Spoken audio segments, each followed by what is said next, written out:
सर्वपितृ अमावस्या पर बिल्कुल भी ना करना ये काम, वरना पितरों के साथ चली जाएगी घर की सुख समृद्धि। नमस्कार दोस्तों, राधे राधे, जय श्री कृष्ण, जय दादा पितृ महाराज।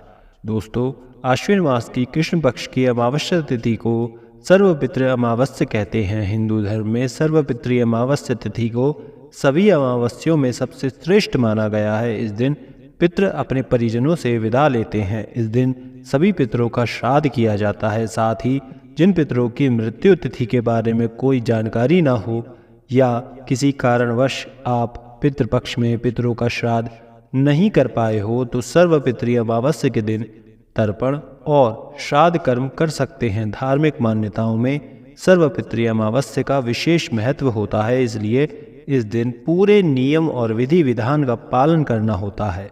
हिंदू पंचांग के अनुसार इस बार साल 2024 में अमावस्या तिथि का आरंभ 1 अक्टूबर को रात में 9:40 पर होगा और सर्वपितृ अमावस्या तिथि का समापन 2 अक्टूबर की मध्य रात्रि 2:19 पर होगा। ऐसे में इस बार सर्वपितृ अमावस्या 2 अक्टूबर को मनाई जाएगी।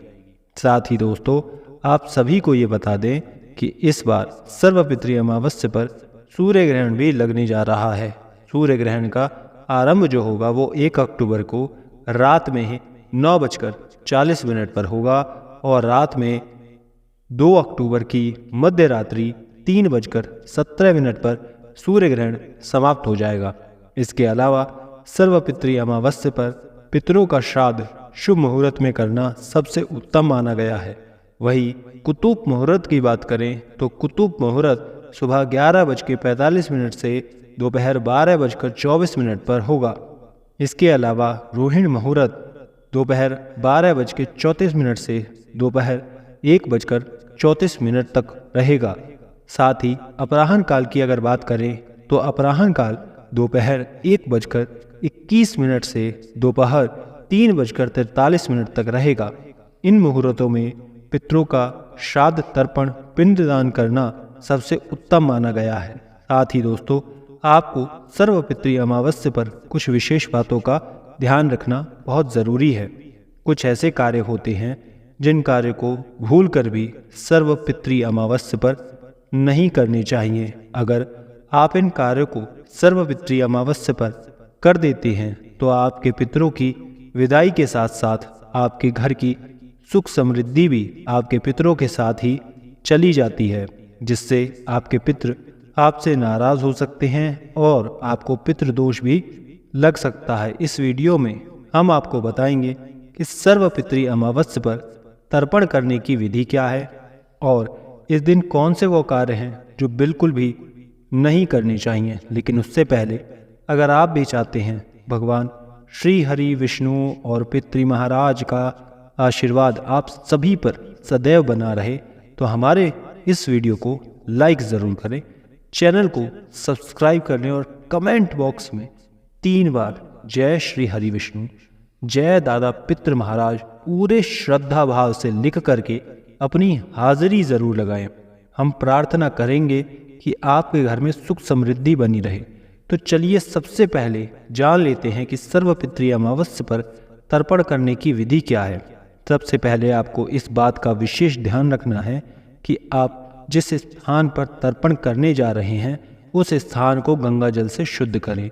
इसके बाद एक दीपक जलाएं। फिर आपको जिस व्यक्ति का तर्पण करना है उनकी फोटो चौकी पर स्थापित करनी है। इसके बाद मंत्रों का जप करके पितरों का आह्वान करना है। साथ ही जल से भरा हुआ लोटा लेना है और पितरों का नाम लेते हुए फोटो के सामने जल चढ़ाना है।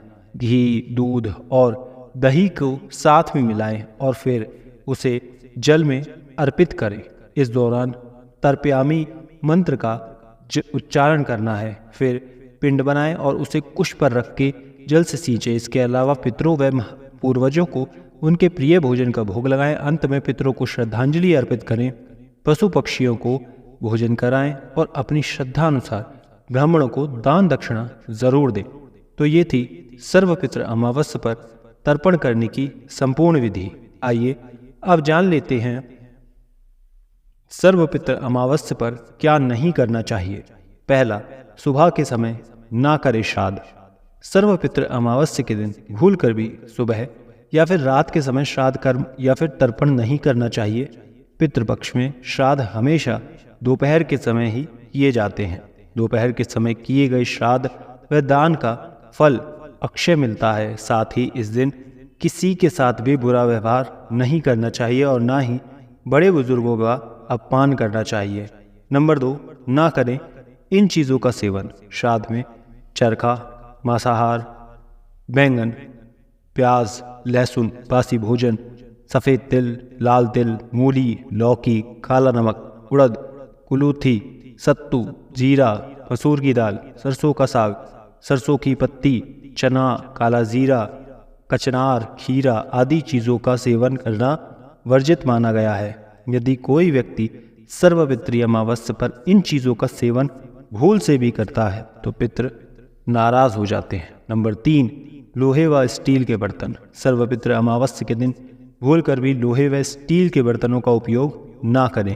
आप इस दिन पीतल के बर्तनों का प्रयोग कर सकते हैं। साथ ही आपको ये भी ध्यान रखना है कि पितरों को अर्पित किए जाने वाला जो भोजन है वो ना तो भगवान को भोग लगाना चाहिए और ना ही उसको चखना चाहिए। नंबर 4 है श्राद्ध।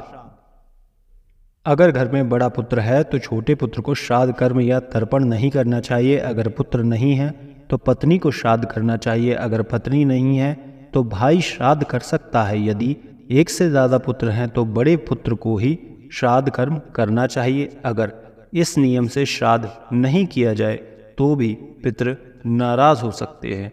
नंबर 5 होता है लाल तिल का प्रयोग। सर्वपित्र अमावस्या के दिन पितरों की पूजा में लाल व सफ़ेद रंग के जो तिल हैं उनका प्रयोग बिल्कुल वर्जित होता है। पितरों के तर्पण व श्राद्ध कर्म में हमेशा ही काले तिलों का प्रयोग करना चाहिए। साथ ही ये भी ध्यान रखें कि पितरों को हमेशा अंगूठे से जल व अन्न दिया जाता है, इसलिए पितरों को अन्न और जल उंगली से कभी ना दें। छठा, यात्रा ना करें। सर्वपित्री अमावस्या के दिन भूलकर भी कहीं की भी यात्रा नहीं करनी चाहिए। हालांकि यह जो नियम है चतुर्मास से शुरू हो जाता है, लेकिन इस बात का विशेष ध्यान रखना चाहिए अगर ज़रूरी ना हो तो यात्रा करने से आपको बचना है, नहीं तो आपकी जो यात्रा है उसमें बाधाएं आ सकती हैं। नंबर 7 है द्वार से किसी को भी खाली हाथ ना भेजें। सर्वपित्र अमावस्या पर आपके घर दान दक्षिणा लेने आए हुए किसी भी संत को कभी भी खाली हाथ ना जाने दे। इस तरह की कोई भी गलती आपके पूर्वजों को नाराज कर सकती है। द्वार पर आए हुए व्यक्ति को कुछ ना कुछ आपको देना है। जानकारों की माने तो पितृ विदाई के समय आटा, चावल या फिर तिल का दान शुभ होता है। नंबर 8 पर आता है गृह कलेश। सर्वपित्र अमावस्या के दिन भूलकर भी गृह कलेश नहीं करना चाहिए। ऐसा करने से पितर नाराज होकर चले जाते हैं। इस दिन पितृ परिजनों से विदा लेते हैं, इसलिए उनके सम्मान में आपसी प्रेम बनाए रखें। घर में या फिर बाहर किसी से भी लड़ाई झगड़ा ना करें। नंबर 9 है झूठ ना बोलें। सर्वपित्री अमावस्या के दिन भूलकर भी झूठ बोलना, सट्टा लगाना, वाद विवाद करना, छल कपट करना, चोरी करना आदि अनैतिक कार्यों से आपको बचना चाहिए। ऐसा करने से पितृ जो हैं वो नाराज हो जाते हैं और जीवन में कई तरह की समस्याओं का सामना आपको करना पड़ता है, जिससे कि पूरा जीवन दुर्भाग्य में बदल सकता है। नंबर 10 पर आता है बाल या नाखून। पितरों की विदाई के दिन यानी कि सर्वपित्री अमावस्या के दिन बाल नाखून कटवाने से आपको बचना चाहिए। ज्योतिष शास्त्र के अनुसार ऐसा करने से पितृदोष लगता है और साथ ही इस दिन किसी भी नई खरीदारी करने से भी आपको बचना चाहिए। 11वां है कमज़ोर का अपमान ना करें। यूँ तो किसी भी गरीब को कभी भी सताना नहीं चाहिए, लेकिन सर्वपित्री अमावस्या के दिन ऐसा भूल कर भी ना करें। ऐसा करने से आप उसकी बद्दुआओं के भागी बनते हैं और उसके साथ ही आपको अपने पितरों का क्रोध भी झेलना पड़ सकता है। इसलिए इस दिन किसी भी व्यक्ति का अपमान ना करें।